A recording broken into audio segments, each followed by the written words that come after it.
take 20. Believe it or not, I actually usually get these on the first take.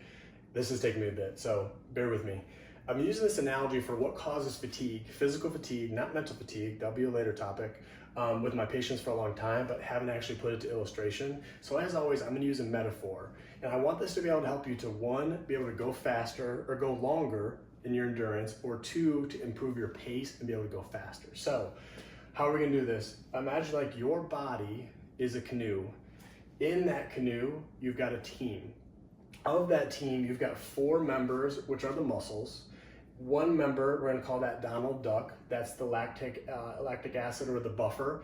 And what that really means is, we know a byproduct of exercise is lactic acid. That's what causes fatigue. This water represents that fatigue point. His job, he's got a bucket. As that water starts to get in, as it starts to sink, his job is to get that water out. He's the lactic acid metabolizer. You've got your intensity. So the harder that they go, the more water comes in. And there becomes this point called that lactate threshold.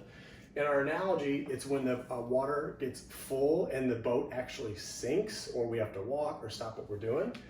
In physiological terms, it's that lactate threshold. Same idea. When we get that accumulation, it stops. It causes that fatigue point. So how do we get that better? How do we get more efficient, or be able to go further or faster? So let's explain a little bit about, first, what causes us to hit that wall, and then 2, what adaptations actually happen, and 3, how do we incorporate that into our training? So first things first, what causes fatigue? Hitting that wall.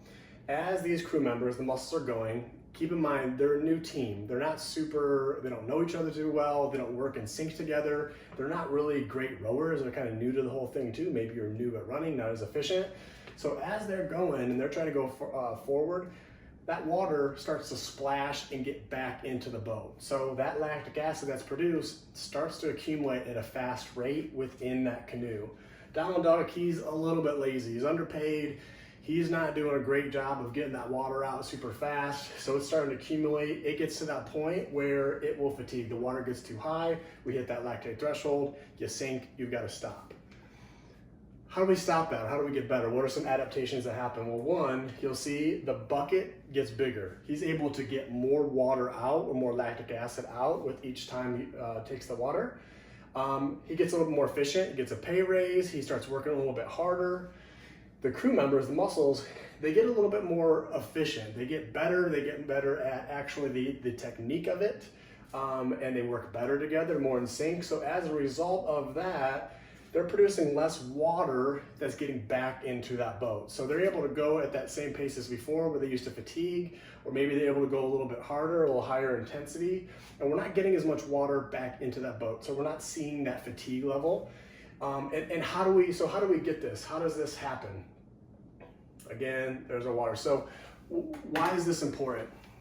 One thing I'm going to talk about that's helped me more than anything with my running is what's called active recovery.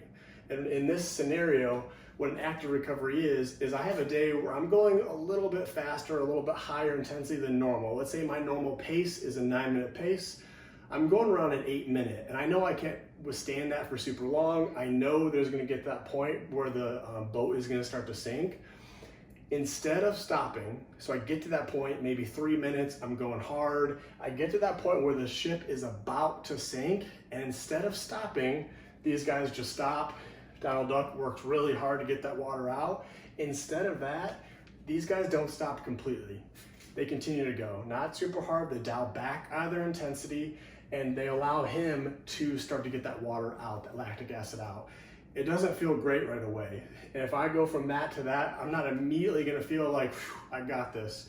But the ability to recover without stopping, that is gonna help your pace. Your pace is gonna get faster, and your endurance, how long you can go. So how I will usually do it is I usually do days where I call them kind of power days, or days where I do intervals of 1 minute.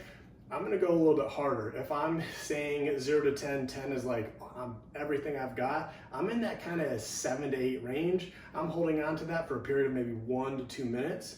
And then at that point, instead of stopping and walking, I pull back on my intensity. It doesn't feel great right away, but as you continue to go and hold on to it, you will get that water out, and you'll get before that point where you start to feel that you're about to sink kind of feeling. So have tempo days, have interval days. I'll post some ideas a little bit later. If you've got some ideas, drop them below. But if all your runs are exactly the same, you're gonna get a little bit better. These guys are gonna work better together, but to truly see some good progress in a short amount of time, having some of these tempo days, I would typically recommend these days about 2 times a week if you're running 4 times a week, or if you're a 3 times per week runner, maybe just 1 time, because with this higher intensity does come more impact, so being mindful of that. But instead of stopping and walking, I want you to have some days where you work a little bit harder, a little bit more uncomfortable, and then instead of stopping, pull back and repeat. And I promise you, if you follow that, you're gonna get better.